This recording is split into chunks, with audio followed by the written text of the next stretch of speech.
Hi friends, welcome back to Mysha's kitchen. இன்றைக்கி நம்மளோட கிச்சனில் நம்மள ப்ரோட்டீன் ரிச்சான ஒரு அடை தோசை ரெசிபி தாங்க பார்க்க போகிறோம். வாங்க எப்படி செய்யலான்னு பார்க்கலாம். செய்கிறதுக்காக நான் 2 டம்ளர் ரேஷன் புழுங்கலரிசி எடுத்து வச்சுருக்கேங்க. அது ஒரு பவுலுக்கு ட்ரான்ஸ்ஃபர் பண்ணிக்கலாம். அரை டம்ளர் பச்சரிசி எடுத்து வச்சுருக்கேன். அதையும் ஒரு பவுலுக்கு ட்ரான்ஸ்ஃபர் பண்ணிடலாம். இது ரெண்டையும் நல்லா வாஷ் பண்ணி எடுத்துகிட்டு வந்துடலாங்க. நல்லா அரிசி நல்லா வாஷ் பண்ணி க்ளீன் பண்ணி வந்தாச்சுங்க. இப்போ இதோட சேர்ந்து நான் கருப்பு உளுந்து எடுத்து வச்சுருக்கேங்க. நீங்கள் உடச்சதாக இருந்தாலும் இல்லை நீங்கள் கருப்பு உளுந்து இல்லைன்னா நம்ம தொலி நீக்கின உளுந்தும் சேர்த்துக்கலாம். ஆனால் கருப்பு உளுந்து நல்லா டேஸ்ட்டாக இருக்கும். அது ஒரு 1/2 டம்ளர் சேர்த்துருக்கேங்க. பருப்பு அது 1/2 கப் கிடையாது, அதுக்கும் கம்மியாக நான் சேர்த்துருக்கேங்க. பருப்பு அதுவும் 1/2 கப்புக்கு கொஞ்சம் கம்மியாக சேர்த்துருக்கேங்க. கடலைப்பருப்பு இதுவும் 1/2 கப்புக்கு கொஞ்சம் கம்மியாக சேர்த்துருக்கேன். இது எல்லாத்தையும் சேர்த்து நம்ம இன்னொரு தடவை கூட வாஷ் பண்ணி நல்ல தண்ணி ஊற்றி ஒரு 3 to 4 hours நம்ம சோக் பண்ணி வச்சுக்கலாம். இப்போ நம்ம அடையோட அரிசி பருப்பெல்லாம் நல்லா ஊறிடுச்சுங்க. இப்போ நம்ம ஒரு மிக்ஸி ஜாரில் 1 டேபிள் ஸ்பூன் அளவுக்கு பெப்பர் சேர்க்குறோம். 1 டேபிள் ஸ்பூன் அளவுக்கு ஜீரகம் சேர்க்குறோம். இதோடு சேர்ந்து 8 to 10 சின்ன வெங்காயம் சேர்த்துக்கிறோம். பச்சை மிளகாய் 4 வரமிளகாய் இதோடு சேர்த்து நம்ம பருப்பு அரிசியெல்லாம் சேர்த்து அரைச்சி எடுத்துக்கலாங்க. அரைக்கும்போது நம்ம தோசை பதத்துக்கு அரைக்கக்கூடாது, கொஞ்சம் அதுக்கு ஒரு ரவை பதத்துக்கு நம்ம அரைச்சி எடுத்துக்கணும். 2 மல்லி இலை சேர்த்துக்கோங்க கொஞ்சமாக.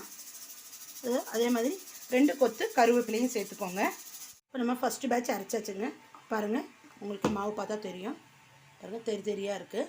இந்த ரவை பதத்துக்கு நீங்கள் அரைச்சி எடுத்துக்கோங்க. ஒரு பவுலுக்கு ட்ரான்ஸ்ஃபர் பண்ணிடலாங்க. இதேமாதிரி பேலன்ஸ் இருக்க மாவே நம்ம அரைச்சி எடுத்துக்கலாம். இப்போ நம்ம 2-3 பேட்சாக நம்ம அரைச்சி எடுத்தாச்சுங்க. அடைக்கான மாவு ஜாரில் ஒரு 1/4 கப் அளவு தண்ணி ஊற்றி அதையும் கலக்கி இதில் ஊற்றியாச்சு. இப்போ தேவையான அளவுக்கு நம்ம சால்ட்டு சேர்த்துக்கலாங்க.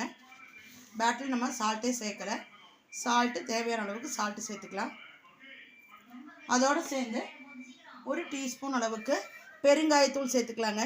கட்டி பெருங்காயமாக இருந்தால் நீங்கள் அரைக்கும் போதே சேர்த்து அரைச்சிக்கோங்க. இப்போ நான் பவுட்ரு தான் சேர்த்துருக்கேன். இது எல்லாத்தையும் சேர்த்து கலந்து விட்டு இது நம்ம புளிக்க வைக்கணும், ஃபெர்மெண்டேஷன் தேவையில்லை. அப்படியே நம்ம அரைச்சதுமே நம்ம தோசை வாத்து எடுத்துக்கலாங்க. நம்ம ஒரு தோசை தவா வச்சுருக்கோங்க. இந்த அடை தோசையெல்லாம் செய்யும்போது மோஸ்ட்லி நீங்கள் அயன் தவாவே பயன்படுத்தினா ரொம்ப நல்லாயிருக்கும். இப்போ